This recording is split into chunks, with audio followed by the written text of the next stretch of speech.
Hi everyone! So after almost a full week of testing all kinds of stuff on the PTR for the new season, I want to talk a little bit about the soul shards again, and namely how to change the most important one and the biggest offender to what makes it so overpowered and also quite clunky and unfun in some ways.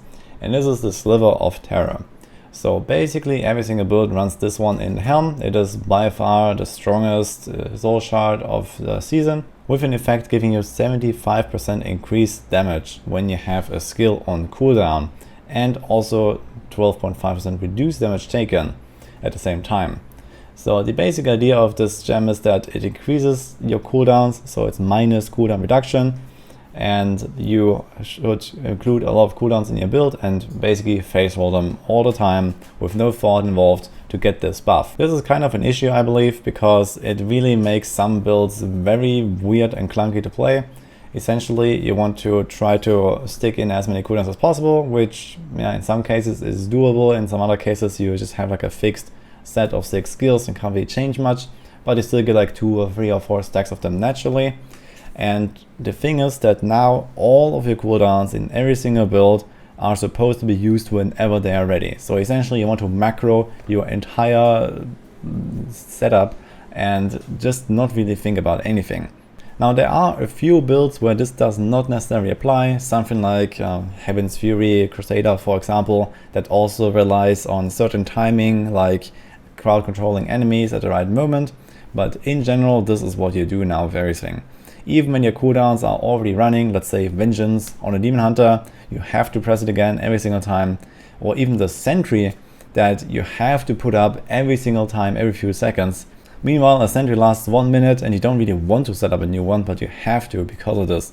And there are many such examples for many different builds where it just really sucks, I believe.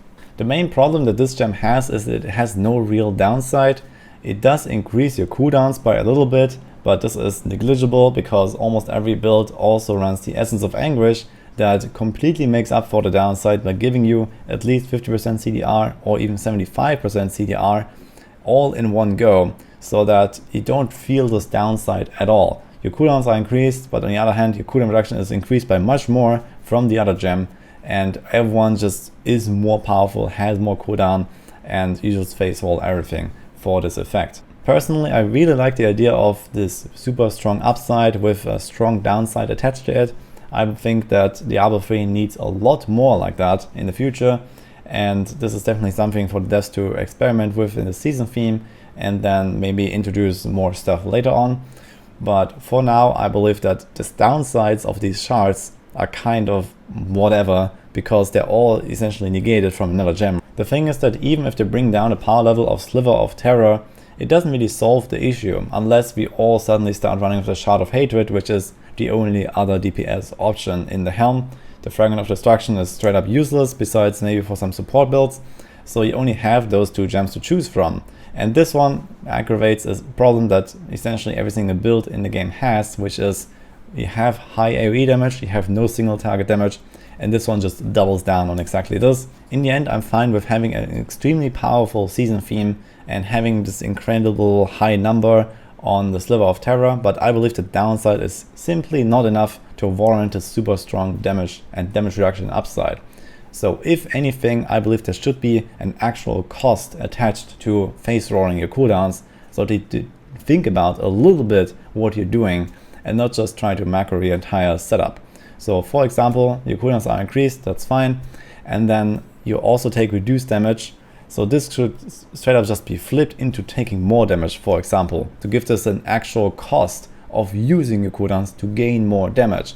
And then suddenly this Terror gem would be definitely a bit more balanced at the very least. Another possible downside of this gem could also just be that your cooldown reduction is straight up capped, let's say at 0%. So that would make it, you have long cooldowns and then you can use them at the right moment, get this massive buff, and you keep the buff as long as the cooldown is cooling down.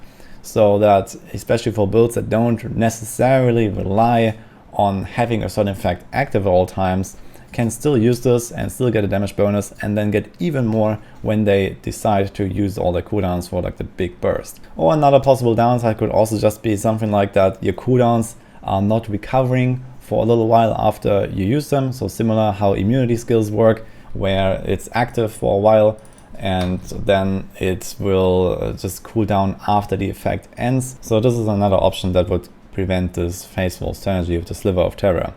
I believe that a lot of people will really enjoy the soul shards because they are really cool and amazing and have some nice new effects. But in the end, you have this gem that kind of outshines everything, and you have to use this, and even if they nerf it massively, it will most likely outperform the hatred anyway. So most builds will run this, and most builds will face roll. I think such a playstyle should not be encouraged at all. It already is a huge problem in Diablo 3 that we have a lot of skills that you have to press all the time in many builds, and now it's just getting worse, and this is literally part of every single build now. And also same with the Shard of Hatred. Both of these gems take existing problems and make them worse in Season 25. And while it feels nice to be extremely powerful, I think that over time people will start realizing what's actually happening when they start playing builds in Season 25, and it's just gonna feel, weird and probably not that fun in the long run. And I think that with some tweaks to those gems, it could definitely be changed for the better. And then also give an example for how, for example, legendary gems could be adjusted in the future, because legendary gems themselves are also completely outdated of a system, and they definitely need tuning and like rebalancing. Most of them are just completely fixed in every single build. There's no choice involved most of the time. There's not really any variety, there's not really any combos you can do. And there's also almost no gems that really have something like upside plus downside.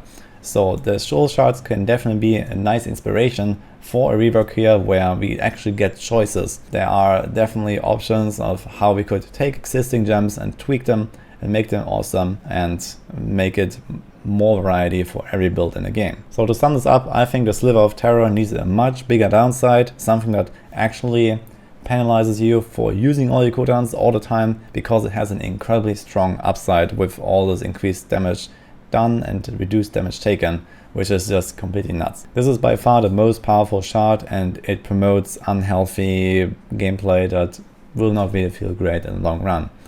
So this is the main point I was trying to make. I hope that the devs will take note, and maybe you guys have some cool ideas of how some of these shards could be rebalanced or tweaked.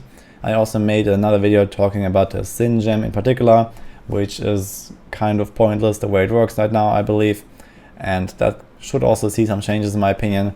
And apart from that, some tweaking is for sure needed on this one because of how it works right now.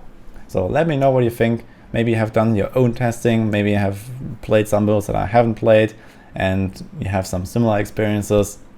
So let me know how that felt for you on the PTR if you have played it, or if you have any other cool ideas of what to do with those gems.